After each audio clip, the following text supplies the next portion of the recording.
বহু বছর আগে পশ্চিমবঙ্গের এক প্রত্যন্ত গ্রামে ছিল একটি পুরনো বাড়ি।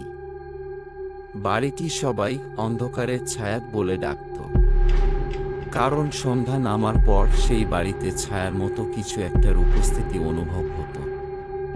একদিন শহর থেকে একজন গবেষক আসেন। তার নাম ছিল অরূপ। তিনি এই বাড়ির ইতিহাস নিয়ে গবেষণা করতে আগ্রহী ছিলেন। গ্রামের মানুষ তাকে সাবধান করেছিল, কিন্তু অরূপ কোনো কথা শুনেননি। রাতের বেলা অরূপ বাড়িতে একা ছিলেন। হঠাৎ তিনি শুনতে পেলেন ছায়ার মতো কারো হালকা কণ্ঠস্বর। তিনি চারদিকে তাকালেন, কিন্তু কিছুই দেখতে পেলেন না।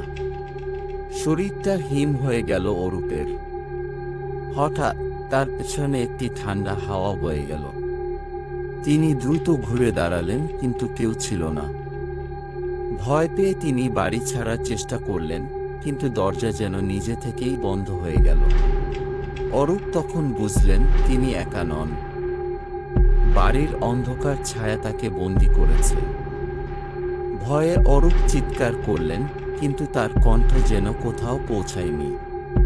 পরদিন সকালে গ্রামের মানুষরা এসে দেখল বাড়ির দরজা খোলা।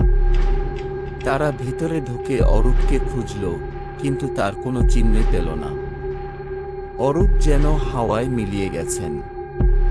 আজও সেই বাড়িতে রাত হলে ছায়ার কণ্ঠস্বর শোনা যায়।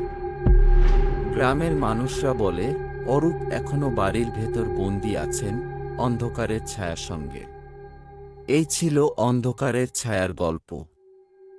এই গল্প আমাদের মনে করিয়ে দেয় সবসময় সাবধান থাকা উচিত, বিশেষ করে যখন অজানা কোনো শক্তির মুখোমুখি হতে হয়। আমাদের চ্যানেল সাবস্ক্রাইব করতে ভুলবেন না। আগামী সপ্তাহে আবার দেখা হবে নতুন একটি ভৌতিক গল্প নিয়ে।